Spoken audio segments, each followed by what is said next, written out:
नमस्कार। हमारे चैनल में आपका स्वागत है। मैं हूं रामचंद्र मौर्य। साथियों, क्या देश में गृह युद्ध होने वाला है? क्या देश अघोषित आपातकाल का शिकार हो चुका है? और क्या देश में सांप्रदायिक माहौल को बिगाड़ करके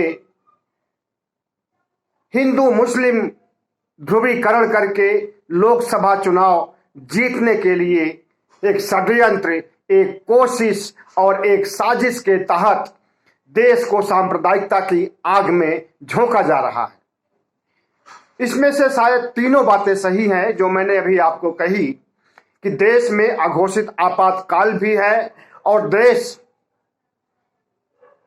गृह युद्ध की तरफ भी बढ़ रहा है, और देश में जो अफरा तफरी का माहौल, सांप्रदायिकता का माहौल, हिंदू मुस्लिम ध्रुवीकरण का माहौल और इसमें जहर घोलने का काम किया जा रहा है, और उसे बखूबी सत्ता पार्टी या उसके हिंदूवादी संगठन आरएसएस के लोग जिस तरह से सांप्रदायिक माहौल कायम करके इसे आयाम दे रहे हैं और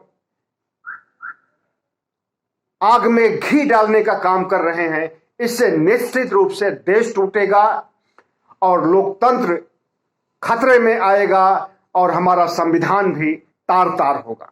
जी हां, हम बात कर रहे हैं रामनवमी पर हुए देश भर में दंगों, हादसों, उपद्रवों और जुलूसों के ऊपर, जिसमें हत्याएं भी हुई हैं, लोग घायल भी हुए हैं, दुकानें भी जलाई गई हैं, घर भी जलाए गए हैं, और गुजरात में तो एक मौत भी हुई है।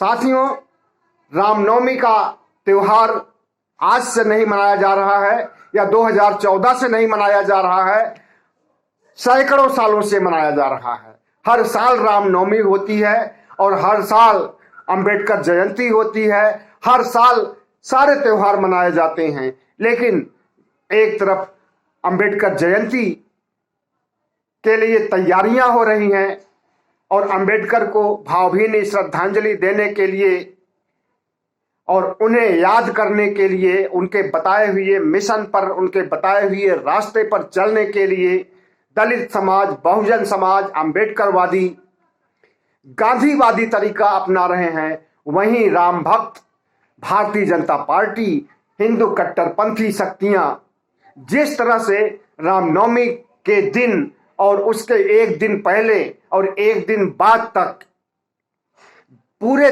देश में सांप्रदायिक दंगे भड़काने का काम किया है, जुलूस निकालने का काम किया है, मुसलमानों को निशाना बनाने का काम किया है, और जिस तरह से देश को एक दंगे में झोंक देने का काम किया है, यह बहुत ही दुर्भाग्यपूर्ण है। और ऐसा क्यों किया जा रहा है, ऐसा किस लिए किया जा रहा है, ऐसा किसके कहने पर किया जा रहा है, यह भी किसी से छुपा नहीं है। हालांकि उत्तर प्रदेश चुनाव और अन्य चार राज्यों के चुनाव संपन्न हो गए, उसमें भारतीय जनता पार्टी को जीत मिली है, और वो जीत अगर मिली है तो हिंदू मुस्लिम ध्रुवीकरण से मिली है। लाभार्थियों का मामला तो एक बहाना था, लेकिन जो जीत मिली है वो 80 और 20 पर मिली है। जो जीत मिली है वो जिन्ना और गन्ना पर मिली है। जो जीत मिली है वो कैराना के मामले पर मिली है। वो जो जीत मिली है वो हिंदूवादी सोच को बढ़ाने और मुस्लिमों से नफरत भड़काने के लिए जीत मिली है। तो क्यों ना इस जीत को आगे बढ़ाने के लिए लोकसभा के चुनाव में भी इसी तरह से भुनाया जाए, जैसे 4 राज्यों में भुनाया गया और जीत मिल गई है। इसी तरह से लोकसभा चुनाव जीतने के लिए अभी से क्यों ना सांप्रदायिक माहौल और सांप्रदायिक ध्रुवीकरण पैदा किया जाए। जाहिर है कि जो भी दंगे हुए हैं या हो रहे हैं या होंगे, उनके सब के पीछे भारतीय जनता पार्टी का हाथ है, आरएसएस का हाथ है, बजरंग दल का हाथ है, हिंदू धर्म के साधु संतों और उनके संगठनों का हाथ है। और इस देश को बांटने वाली सांप्रदायिक शक्तियों का हाथ है। और अगर सांप्रदायिकता के बहाने सांप्रदायिक जहर, सांप्रदायिक विद्वेष फैला करके चुनाव जीता जा सकता है, तो फिर महंगाई, कोरोना और जितने भी एंटी इनकम्बेंसी है मोदी सरकार की, वो चाहे देश बेचने की रही हो, वो चाहे किसान आंदोलन से उपजी हुई तमाम परिस्थितियों की रही हो, और वो चाहे कोरोना महामारी में मारे गए लाखों लोगों की बातें हो, सब का सब पाप धुल जाता है इस सांप्रदायिक माहौल को उठा करके खड़ा करने और इसे अंजाम देने पर। इसलिए भारतीय जनता पार्टी को पूरा विश्वास है कि वह चुनाव जीत लेगी, लोकसभा का भी चुनाव जीत लेगी, और लोकसभा चुनाव के बाद पहले जो 5-6 राज्यों में चुनाव होने वाले हैं, इसे भी जीता जाएगा। और इसी सांप्रदायिक दंगे भड़का करके, सांप्रदायिक विद्वेष और सांप्रदायिक हादसे और समाज में कटुता और नफरत भड़का करके हिंदुओं का वोट एक तरफ कर लिया जाएगा और मुस्लिमों का एक तरफ हो जाएगा। हिंदुओं का वोट 80% है और मुसलमानों का 20% है। तो ये सब सोची समझी रणनीति है। और अभी मध्य प्रदेश के खरगोन में और कई जिलों में जिस तरह से जुलूस निकाले गए, और वो जुलूस मुस्लिम जहां रहते हैं, मुस्लिम बस्तियों के बीच से या मुस्लिमों के पूजा स्थल के पास से जुलूस निकाले गए, और उस जुलूस में जहरीले बयान दिए गए, जहरीले वक्तव्य, जहरीले भाषण दिए गए, जिससे कि सांप्रदायिक दंगा होने का पूरा चांस है। लेकिन मुस्लिम समाज इन कट्टरपंथियों शक्तियों के उकसावे में नहीं आया और उसने इनके मंसूबों को नाकाम कर दिया। जिस तरह से मुस्लिम बस्तियों में ये जाकर के लाउड स्पीकर लगा करके और मस्जिदों के सामने बलात्कार करने, मुस्लिम महिलाओं के साथ बलात्कार करने और जय श्री राम के नारे और दुनिया भर की ऊल जलूल हरकतें करने का ठेका ले रखा है, ऐसे समय पर मुस्लिम अगर चुप हो गए हैं तो ये बहुत अच्छी बात है। अगर इन्हीं की तरह मुस्लिम भी सक्रिय हो जाते तो निश्चित रूप से हादसे होते, दंगे होते और बड़े पैमाने पर कत्लेआम होता। उसमें हिंदू भी मारे जाते और मुस्लिम भी मारे जाते। लेकिन अगर मुस्लिम लोग चुप बैठे हैं तो इसका मतलब ये नहीं है कि वो बहुत धैर्यवान है और बहुत सहनशील हैं, वे बर्दाश्त कर लेंगे। उनके पास भी एक तरीका है और वो है गांधीवादी तरीका। बिना अहिंसा के, बिना हिंसा किए हुए, बिना लाठी डंडा उठाए हुए, बिना औजार उठाए हुए इस देश में जितना बड़ा आंदोलन चलाया जा सकता है उसे किसानों ने दिखा दिया है और सरकार को घुटने पर लाया जा सकता है, सरकार को माफी मंगवाया जा सकता है, उसे किसानों ने दिखा दिया है। अब लगता है किसानों के बाद मुसलमानों का नंबर है इस तरह से अहिंसात्मक आंदोलन चलाने की। और पूरे देश में अगर मुस्लिम समुदाय इकट्ठा होकर के इस तरह का आंदोलन चलाएंगे तो उनका साथ हिंदू भी देंगे, खास करके बहुजन समाज के लोग, दलित समाज के लोग, पिछड़ी जातियों के लोग, ये सब लोग इनका साथ देंगे। और ऐसे में ब्राह्मणवादी शक्तियां जो सिर्फ 15% हैं वे खामोश हो जाएंगी, चुप हो जाएंगी, क्योंकि उनका जो जहरीली सोच है, जहरीली विचारधारा है, वह उन्हें नेस्तनाबूद होते हुए दिखाई देगी। तो मुस्लिम समुदाय से, पिछड़ी जातियों से, अनुसूचित जातियों से और जितनी भी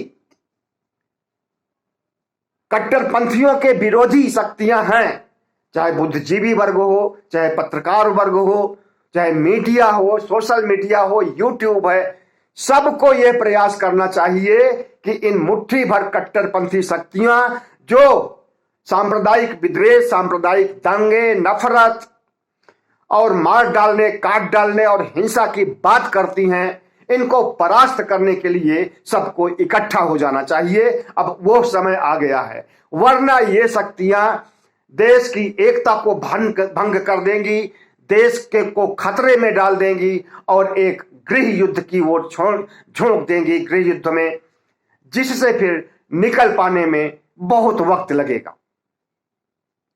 तो साथियों, अभी जो हुआ मध्य प्रदेश के खरगोन में और दूसरे जिलों में, वहां पर बुलडोजर चलाने की बात कही है, वहां के मुख्यमंत्री ने ठीक उसी तरह से जिस तरह से उत्तर प्रदेश में बुलडोजर चलाया जा रहा है, और जो लोग शामिल होते हैं जुलूस में, रैली में या आंदोलन में, उनके खिलाफ झूठे मुकदमे करना और उनसे वसूली करना, सार्वजनिक नुकसान जो हुआ है उसकी वसूली करना, मतलब कि ठीक योगी के राह पर मध्य प्रदेश के मुख्यमंत्री भी चल रहे हैं, चौहान जी भी। ऐसे में बंगाल, राजस्थान, झारखंड के लोहरदगा, कर्नाटक के कलबुर्गी, महाराष्ट्र के मुंबई आदि जगहों पर जिस तरह से आंदोलन हुआ है और जिस तरह से हिंदू कट्टरपंथी रामनवमी पर जुलूस निकाले हैं, रैली किए हैं, सभाएं किए हैं, और जिस तरह से एक आंदोलन चलाए हैं और उसमें मुसलमानों के खिलाफ जहरीले बयान दिए गए हैं, वह बहुत ही दुर्भाग्यपूर्ण है। और कई जगह तो जय श्री राम नारे के साथ मंदिर वहीं बनाएंगे के नारे भी दिए गए। अब मंदिर कहां बनाएंगे? जहां पर ये देखते हैं कि मस्जिद बना हुआ है, वहां पर जाते हैं, जुलूस निकालते हैं और कहते हैं मंदिर यहीं बनाएंगे। तो ऐसी बातें हो रही हैं और प्रधानमंत्री चुपचाप बैठे हैं, गृह मंत्री चुपचाप बैठे हैं, ना कोई बयान, ना कोई इनके खिलाफ कार्रवाई, ना कोई मुकदमे, ना कोई एफआईआर, कुछ भी नहीं। आपको मालूम होना चाहिए कि इन 3 दिनों में 1272 युवाओं को जो इस तरह के दंगे फसाद जुलूस निकाल रहे थे, इनके खिलाफ कार्रवाई की गई है। लेकिन वैसी कार्रवाई नहीं की गई है, इन्हें बहुत छोटी धाराओं में लिया गया है और इनके खिलाफ कोई मुकदमा भी नहीं दर्ज किया गया है और उन्हें जल्दी ही छोड़ दिया जाएगा। लेकिन जो नुकसान हुआ है उसमें मुसलमानों के 1000 घर, 1000 मुस्लिमों को घर से बेघर कर दिया गया है कि उन्हें जगह छोड़ करके जानी पड़ी है।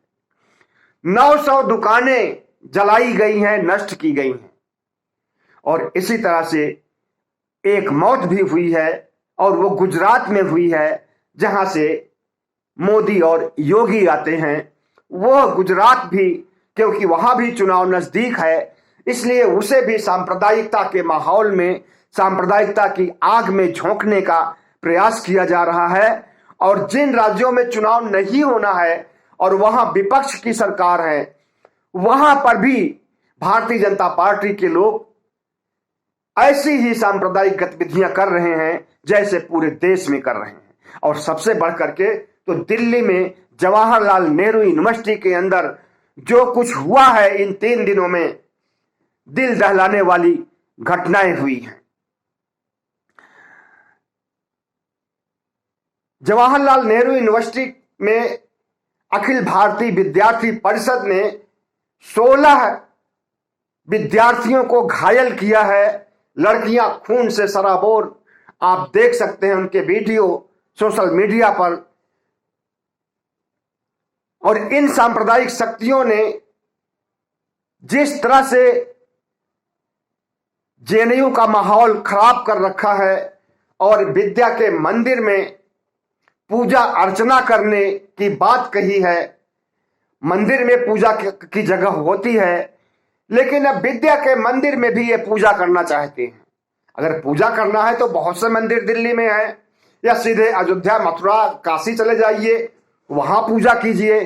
अब जेएनयू के अंदर पूजा करने, रामनवमी मनाने और जय श्री राम बोलने की क्या जरूरत है, जहां पर सभी धर्मों के विद्यार्थी पढ़ते हैं। दलित भी हैं, पिछड़े भी हैं, मुस्लिम समाज के भी हैं, ईसाई समाज के भी हैं, कम्युनिस्ट भी हैं, दक्षिणपंथी भी हैं, वामपंथी, हर तरह के लोग हैं। एक तरह से मिनी भारत है जेएनयू। वहां पर हर धर्म के लोग मिलेंगे, वहां पर हर बोली के लोग मिलेंगे और वहां पर हर तरह के लोग मिलेंगे। तो उस मिनी भारत में जो सौहार्द का माहौल है उसे बिगाड़ने का काम भारतीय जनता पार्टी करवा रही है अपने विद्यार्थी संगठन से, अखिल भारतीय विद्यार्थी परिषद से। और यहां की जो स्थिति हो गई है, इनके खिलाफ कोई कार्रवाई भी नहीं की जा रही है और न कोई कार्रवाई की जाएगी, क्योंकि इसके पहले भी जिस तरह से अखिल भारतीय विद्यार्थी परिषद के गुंडों का एक दल जा करके मार्क्सवादी कम्युनिस्ट विचारधारा के युवाओं के साथ मारपीट करती है, गुंडागर्दी करती है, लड़कियों के साथ छेड़खानी करती है, उसके खिलाफ आज तक कोई कार्रवाई नहीं हुई, जबकि उसके पुख्ता सबूत भी वीडियो के रूप में सोशल मीडिया पर तैरते रहे हैं शुरू से लेकर के अब तक। तो निश्चित रूप से अखिल भारतीय विद्यार्थी परिषद के खिलाफ कोई कार्रवाई नहीं होने वाली है, क्योंकि यह संस्था भी तो उन्हीं की है जो लोग सांप्रदायिक माहौल कायम करना चाहते हैं, जो लोग सांप्रदायिक ध्रुवीकरण करना चाहते हैं और जो लोग लोकसभा चुनाव की तैयारी के लिए देश को सांप्रदायिकता की आग में झोंकना चाहते हैं। साथियों, यह देश गुंडों का नहीं है, यह देश कट्टरपंथियों का नहीं है, यह देश मुट्ठी भर साधु संत जो कि अपराधी माने जाएंगे, अपराधी किस्म के साधु संतों का नहीं है, और यह देश हिंसा करने वाले असामाजिक तत्वों का नहीं है। यह देश गांधी का है, यह देश बुद्ध का है, यह देश नानक का है। यहां पर जो भी गतिविधियां होंगी, जो भी हिंसक गतिविधियां होंगी, उनका भी विरोध अहिंसक ढंग से किया जाएगा, गांधीवादी तरीके से किया जाएगा और उन असामाजिक तत्वों को, उन सांप्रदायिक तत्वों को धूल चटाई जाएगी। ऐसा पहली बार नहीं हो रहा है, ऐसा बहुत हुआ है। लेकिन 2014 से जब से भारतीय जनता पार्टी की सरकार आई है, तब से यही सब हो रहा है और इसी तरह के सांप्रदायिक ध्रुवीकरण करके चुनाव जीतने के लिए शुरू से माहौल बनाया जा रहा है। और अब चूंकि 2024 का चुनाव नजदीक है, इसलिए एक सुनियोजित ढंग से, एक साजिश के तहत, एक षड्यंत्र के तहत आरएसएस, भारतीय जनता पार्टी और जितने भी हिंदूवादी संगठन हैं, वे धर्मनिरपेक्षता को तार तार कर रहे हैं, भारत की साझा संस्कृति को तार तार कर रहे हैं, संविधान को तार तार कर रहे हैं और सबसे बड़ी चीज, हमारे लोकतंत्र को नुकसान पहुंचा रहे हैं। 2014 के पहले ऐसा कभी नहीं हुआ था। और मस्जिद के सामने जिस ढंग से मुस्लिम महिलाओं के साथ बलात्कार करने की बात कही जाती है और वो एक साधु सन्यासी टाइप का व्यक्ति करता है, और वहां पर मस्जिद के सामने जय श्री राम के नारे लगाए जाते हैं और तमाम तरह की गाली गलौज की जाती है, मुस्लिम समुदाय के कत्लेआम की बात कही जाती है, ऐसा पहले कभी नहीं हुआ है और मोदी राज में होना शुरू हुआ है। अब इसकी परिणति कहां तक होगी और यह कहां तक जाएगा, कुछ नहीं कहा जा सकता है। और जो उम्मीद है, बल्कि एक तरह से अघोषित गृह युद्ध चल ही रहा है, होने वाला नहीं है बल्कि चल रहा है हिंदू मुस्लिम के बीच। अब हिंदू मुस्लिम नहीं कहेंगे, कुछ कट्टरपंथी हिंदू और मुस्लिम के बीच। अधिकांश हिंदू सांप्रदायिक सोच के नहीं हैं, अधिकांश हिंदू कट्टरपंथी नहीं हैं। आपको मालूम होना चाहिए कि कम्युनिस्ट पार्टी में भी ज्यादातर हिंदू जो हैं वो ब्राह्मण हैं, लेकिन वे न तो भगवान को मानते हैं और न मोदी सरकार की नीतियों को मानते हैं, न आरएसएस की विचारधारा को मानते हैं। इस तरह से यह कहा जाए कि आरएसएस में सारे ब्राह्मण और सारे हिंदू समाये हुए हैं, तो ऐसा नहीं है। एक मुट्ठी भर तबका हिंदुओं का है जो ब्राह्मणवाद का समर्थन करता है, सवर्णवाद का समर्थन करता है और इस देश को नष्ट करने, यहाँ की साझा संस्कृति को नष्ट करने की कोशिश करता है। और यह सब कुछ किया जा रहा है। नंबर 1 वजह लोकसभा चुनाव और नंबर 2 वजह हिंदू राष्ट्र। हिंदू राष्ट्र बनाने के लिए इनकी 100 साल से कोशिशें हो रही हैं, लेकिन वह हिंदू राष्ट्र नहीं बन सका। और आज देखिए तो अब मुस्लिमों को नहीं बल्कि हिंदुओं को ही कहा जा रहा है कि आप मीट नहीं खा सकते हो, आप मांस नहीं खा सकते हो, आप मछली नहीं खा सकते हो। और वही लोग कह रहे हैं, वही कट्टरपंथी जो 15% है, वही लोग कह रहे हैं, जबकि अधिकांश ब्राह्मण भी मीट खाते हैं, मछली खाते हैं। मैथिल ब्राह्मण बिहार में मीट भी खाते हैं, मछली भी खाते हैं। कश्मीरी ब्राह्मण मीट भी खाते हैं, मछली भी खाते हैं। बंगाली ब्राह्मण, सारस्वत ब्राह्मण, सब लोग खाते हैं और खाना भी चाहिए। जब तक एक बार गांधी जी को सावरकर ने अपने घर इनवाइट किया था खाने के लिए, तो वहां पर सावरकर जी मीट बना रहे थे, मछली बना रहे थे। तो गांधी जी पहुंचे, उन्होंने कहा कि मैं तो शुद्ध निरामिष हूं और शाकाहारी भोजन करता हूं। तो सावरकर ने कहा था कि फिर आप कैसे अंग्रेजों के खिलाफ जंग जीत सकते। मतलब सावरकर खुद भी खाते थे और गांधी जी को भी खिलाना चाहते थे। और वही सावरकर के वंशज आज मीट को लेकर के जेएनयू में सिर फोड़ रहे हैं, लड़कियों के, लड़कों के, और वहां पर सांप्रदायिकता का माहौल खड़ा कर रहे हैं और कह रहे हैं कि मीट तो रामनवमी के एक दिन पहले, एक दिन बाद तक नहीं बनना चाहिए, मीट बनना ही नहीं चाहिए। और उसके लिए आंदोलन कर रहे हैं और निहत्थे लोगों पर वार कर रहे हैं और तमाम लोगों को घायल कर दिया इन एबीपी अखिल भारतीय विद्यार्थी परिषद के छात्रों ने नहीं, गुंडों ने। आपको मालूम होना चाहिए कि देश का जो सबसे बड़ा बूचड़खाना है उसका नाम अल कबीर है और उसका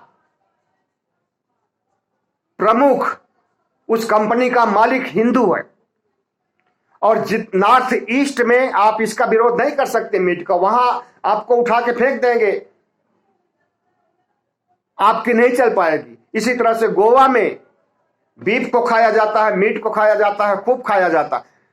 तो जितने भी छोटे राज्य हैं, वो चाहे नॉर्थ ईस्ट के हो या पांडिचेरी, अंडमान निकोबार या जितने भी हैं, यहां पर खूब मीट खाया जाता है और खाना भी चाहिए क्योंकि पौष्टिक होता है। राम खुद मांसाहारी थे, जब हिरण का शिकार करते थे तो किस लिए करते थे?